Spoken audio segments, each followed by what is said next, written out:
Bismillahirrahmanirrahim. Assalamualaikum warahmatullahi wabarakatuh. Kepada Encik Ghazali bin Ismail selaku pensyarah bagi subjek penulisan akademik GWCP 1042.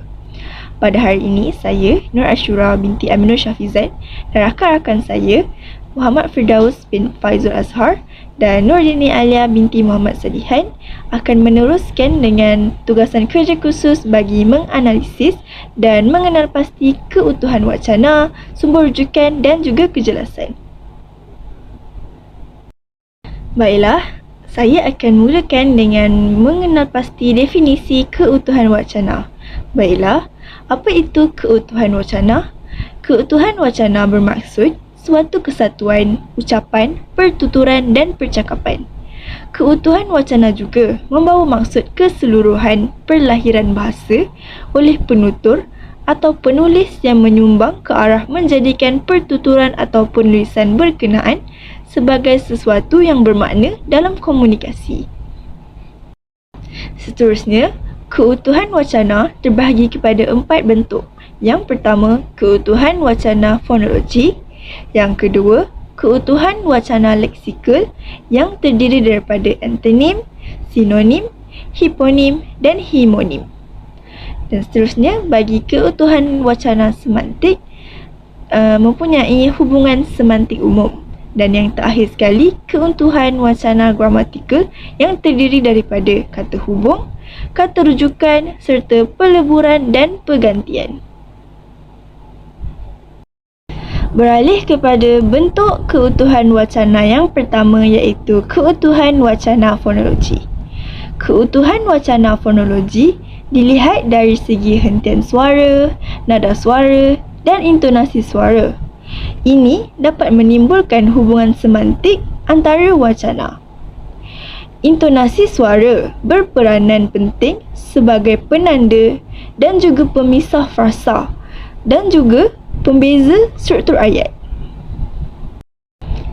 Beralih kepada keutuhan wacana yang seterusnya, iaitu keutuhan wacana leksikal. Keutuhan wacana leksikal adalah hubungan wacana yang berdasarkan pemilihan dan penggunaan perkataan yang sesuai dengan makna yang ingin disampaikan. Sebagai contoh yang terdapat dalam artikel dari segi antonim, iaitu pemuda harapan bangsa, pemudi tiang negara. Di sini menunjukkan bahawa perkataan pemuda dan pemudi adalah makna yang berbeza. Seterusnya, dari segi sinonim, ayatnya adalah penanda wacana amat penting dalam komunikasi. Oleh itu, penanda wacana di negara amat dipengaruhi oleh kajian kohensi yang diperkenalkan oleh M.A.K. Halliday dan Ruqayyah Hasan. Di sini kita dapat lihat bahawa sinonim yang dibentuk adalah penanda wacana amat penting dan juga negara amat dipengaruhi. Seterusnya, keutuhan wacana semantik. Keutuhan wacana semantik adalah jalinan makna di antara satu ayat dengan ayat lain atau perenggan-perenggan lain. Terdapat beberapa contoh ayat yang kami perolehi daripada jurnal yang berkaitan dengan keutuhan wacana semantik. Yang pertama, di bawah hubungan sebab dan tujuan. Ayatnya, pewacana menulis kata nama yang dinyatakan semula adalah bersifat teknikal atau saintifik. Dia mahu menunjukkan kata nama terdiri dari laras bahasa perundangan, linguistik dan sains. Di sini kita dapat lihat bahawa penulis ingin menyampaikan tujuan dalam menulis kata nama. Seterusnya, hubungan syarat dan hasil. Ayatnya, proses pernyataan semula boleh dilakukan. Pernyataan akan menguatkan makna yang disampaikan. Seterusnya, bagi contoh ayat melalui jurnal yang berkaitan dengan hubungan latar dan kesimpulan. Ayatnya adalah frasa sequensa diactus memerlukan penjelasan. Sebenarnya, ia dinyatakan secara umum dalam ujaran tersebut. Seterusnya, keutuhan wacana di bawah hubungan perbandingan. Contoh ayat yang kami perolehi daripada artikel ialah kata adjektif pertinentes yang ditunjukkan dalam segmen pertama ayat mengandungi makna yang umum berbanding makna yang terdapat pada segmen kedua. Di sini menunjukkan hubungan perbandingan antara dua perkara. Dan yang seterusnya, hubungan memperkuat isi. Contoh ayat yang diperolehi ialah pewacana harus memilih satu penjelasan. Penjelasan yang mampu menerangkannya dengan paling berkesan dan relevan kepada pembaca. Di sini kita dapat lihat bahawa ayat kedua bagi pernyataan tersebut menyokong ayat pertama. Bagi bentuk keutuhan wacana yang terakhir iaitu keutuhan wacana gramatikal, maksud keutuhan wacana gramatikal adalah wacana berkualiti mesti memperlihat hubungan berdasarkan binaan tata bahasa. Ini dapat dilihat daripada penggunaan penanda gramatik. Berdasarkan dari jurnal artikel yang kami cari, terdapat 3 contoh ayat yang berkait rapat dengan keutuhan wacana gramatikal. Yang pertama, kata hubung. Kata hubung bermaksud kata yang menghubungkan di antara ayat dengan ayat atau perenggan dengan perenggan yang lain. Contoh ayat yang kami perolehi ialah Perlembagaan mengiktiraf harta dan warisan persendirian sebagai hak seterusnya dalam Seksyen 2.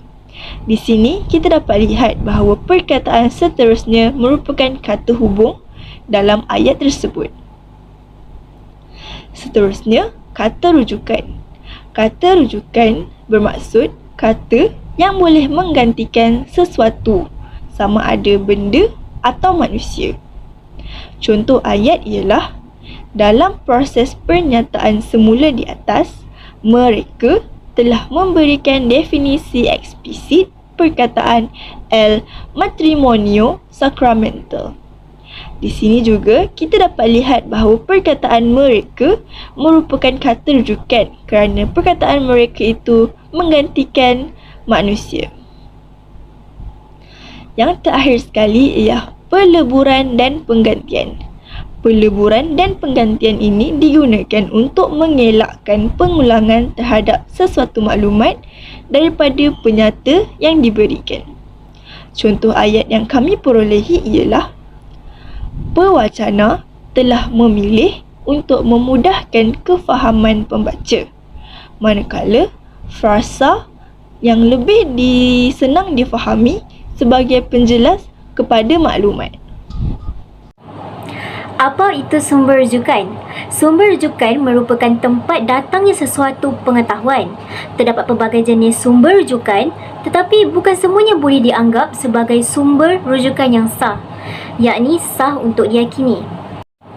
Pada umumnya, sumber rujukan sah adalah seperti yang berikut. Yang pertama adalah buku yang diterbitkan oleh penerbit yang ternama, yang di mana buku-buku bawah tanah adalah tidak termasuk ke dalam senarai ini. Seterusnya adalah laman web rasmi, iaitu sekiranya anda sedang menulis tentang sesuatu, institusi, company, kerajaan, individu atau komuniti, maka rujuk laman web rasmi mereka terlebih dahulu. Seterusnya adalah kamus dan majalah yang menjadi rujukan asas, yang di mana di sini misalnya Kamus Dewan, Kamus Oxford Fajar, majalah atau makalah terkenal seperti National Geographic, majalah karyawan dan juga terbitan Dewan Bahasa dan juga pustaka, karang kraft dan lain-lain lagi yang hanya mendapat reputasi dan saranan yang tinggi oleh para akademis. Buku agama, kitab-kitab tafsir, buku undang-undang, perundangan yang disanjung tinggi serta menjadi panduan hidup. Misalnya, kitab suci, kitab karyawan ahli tafsir dan falsafah, kehormat, hadis-hadis, kata-kata hikmah dari pemimpin dan cendekiawan ternama dan kehormat, serta buku-buku perundangan seperti akta dan juga peraturan-peraturan yang menjadi asas kepada perlembagaan sesebuah negara untuk pertubuhan utama. Seterusnya ialah surat khabar yang menikmati reputasi yang tinggi, yang di mana di sini seperti akhbar harian yang mendapat sambutan tinggi oleh pembaca. Majalah gosip seharusnya tidak dijadikan sumber rujukan. Lihat senarai akhbar untuk mengetahui kepelbagaian jenis akhbar dari segi semasa. Seterusnya ialah ensiklopedia utama. Sebagai contoh adalah seperti Encyclopedia Britannica. Seterusnya ialah jurnal, yang di mana jurnal adalah sejenis majalah yang memuatkan hasil kajian akademik, yang di mana di sini dalam menggunakan maklumat yang terdapat dalam jurnal, serta anda seharusnya membuat pertimbangan terlebih dahulu. Kerana bukan semua hasil kajian adalah menepati dan kebenarannya. Cara terbaik dalam memilih jurnal yang boleh dipercayai hasil kajiannya adalah dengan cara kita melihat sama ada jurnal itu mempunyai sumber rujukan yang sahih, bibliografi dan kaedah saintifik serta yang utuh dan boleh dipercayai. Lihat juga kaedah pengolahan ayatnya agar ianya teratur. Lihat juga jurnal, sama ada jurnal itu adalah kajian dari siapa, golongan profesor bertaraf PhD dari universiti terkenal dan pernah menjalankan puluhan hingga ratusan kajian perlu menjadi keutamaan. Lihat juga penerbit jurnal, yang di mana di sini mestilah daripada penerbit atau agensi persatuan yang boleh dipercayai, serta paling penting pastikan jurnal tersebut telah pun mendapat penelitian para akademis dan disahkan merupakan kajian yang memberangsangkan. Seterusnya ialah format rujukan, yang di mana di sini terdapat beberapa perkara yang sangat penting dalam penulisan rujukan atau bibliografi akan diperihalkan dalam bahagian ini, yang di mana perlu dikenal pasti sumbernya. Semua bahan rujukan yang disenaraikan dalam halaman senarai rujukan mengikut format American Psychological Association iaitu APA. Sebagai tambahan, dilampirkan satu lagi penulisan rujukan format American Psychological Association APA juga di bahagian lampiran. Selain itu ialah artikel dalam jurnal, yang di mana kandungan yang terdapat di dalam rujukan ialah nama penulis, judul artikel, judul jurnal, tahun, jilid nombor dan juga halaman artikel. Format APA merumuskan satu set peraturan yang sangat jelas untuk rujukan artikel yang muncul dalam sesebuah jurnal akademik dan juga majalah lain. Rujukan artikel akan tampak berbeza-beza agak berdasarkan di mana artikel muncul dan juga siapa yang menulis kandungan tersebut.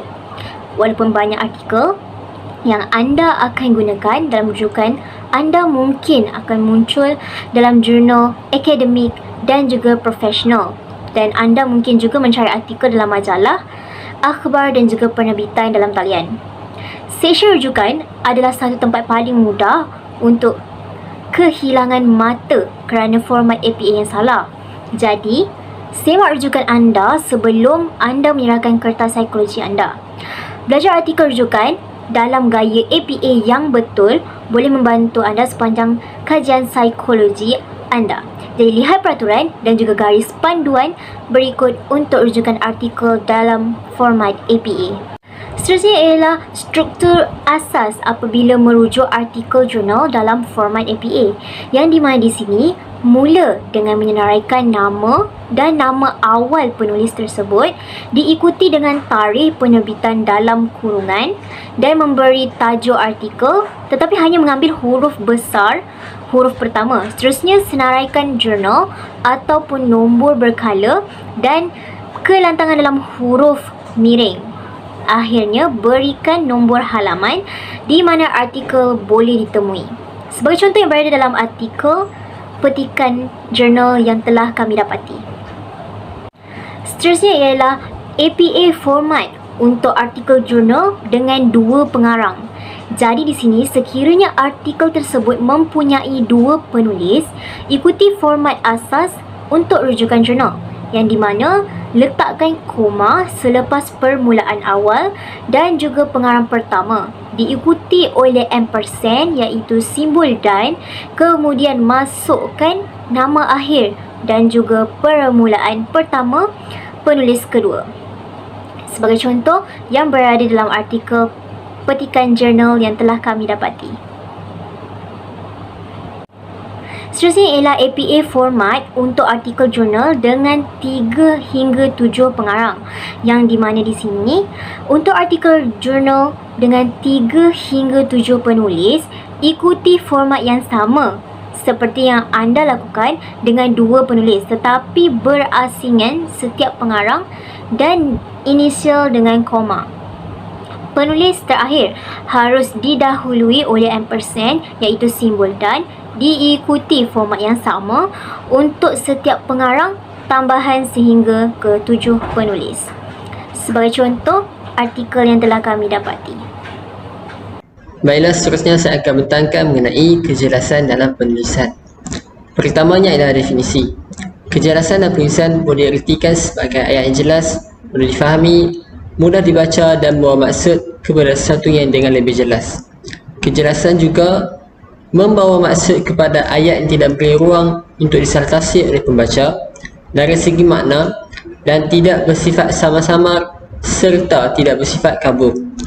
Secara ringkasnya, ayat yang mempunyai ciri-ciri kejelasan menggunakan kata-kata yang pendek, ringkas, tajam serta terdiri daripada kata-kata yang berbelit, serta ayat yang digunakan adalah panjang. Kejelasan dan penulisan boleh dibagikan kepada 2 ciri, iaitu pertamanya ialah koheren dan yang keduanya ialah kohesif. Pertamanya ialah koheren. Koheren diartikan sebagai kesepaduan yang dibentuk antara satu bahagian dengan bahagian yang lain yang menyebabkan penghasilan ayat-ayat yang mempunyai kesatuan dan makna yang utuh. Penulisan yang bersifat koheren juga menggambarkan idea-idea yang jelas dihuraikan dan disokong oleh urutan logik serta disokong oleh bukti dan contoh. Ciri-ciri seperti ini akan membantu pembaca untuk memperoleh pemahaman yang selari dengan kehendak dan tujuan penulis tersebut. Terdapat satu contoh yang saya bawakan daripada artikel mengenai ciri-ciri koheren dalam penulisan, iaitu manakala segi semantik dan pragmatik yang diwujudkan oleh kedua-dua wacana tersebut dapat dilihat bahawa kedua-duanya mempunyai persamaan. Sebelum ini, kedua-dua penduduk wacana iaitu S2S dapat mewujudkan proses penyataan semula pada pelbagai jenis kelas kata seperti kata nama, am dan khas, kata kerja, kata adjektif, kata sendi, berusaha ayat dan lain-lain.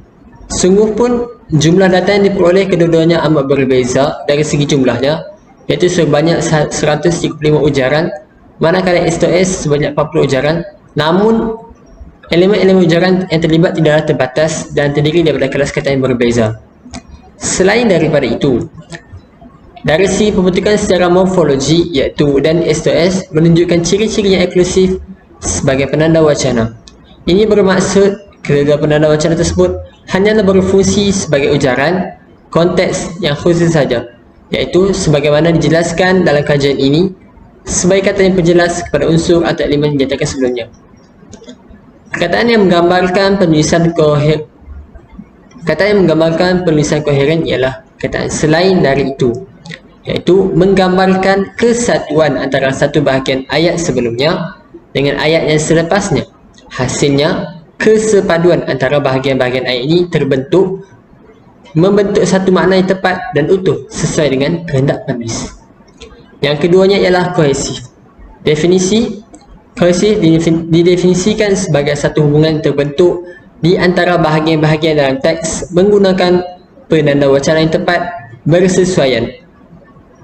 Selain dari itu, konsep kohesif dalam penulisan pada asasnya merujuk pada satu hubungan yang terbentuk, iaitu elemen-elemen wacana yang membantu dan membina kesepaduan yang utuh dalam sebuah wacana tersebut.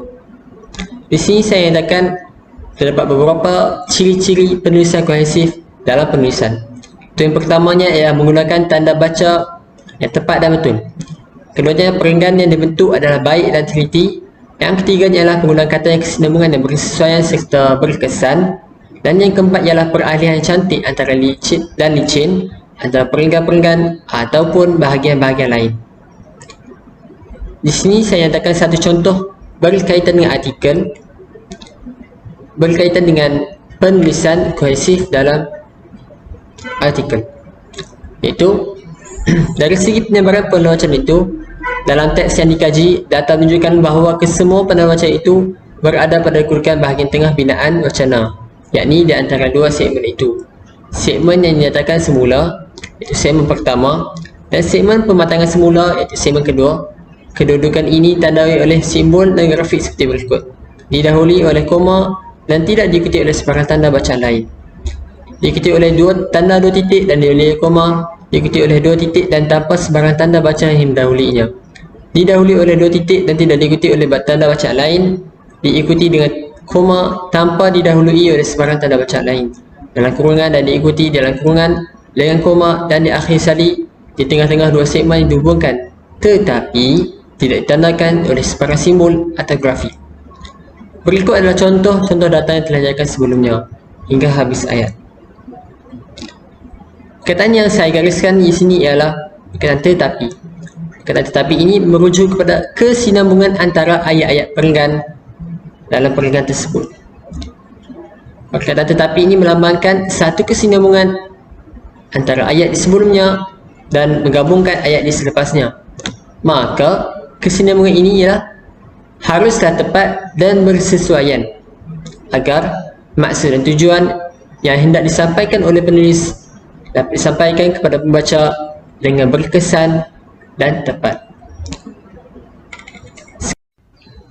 Jadi setakat itu saja daripada kami berkaitan dengan keutuhan wacana, sumber rujukan dan kejelasan dalam penulisan artikel.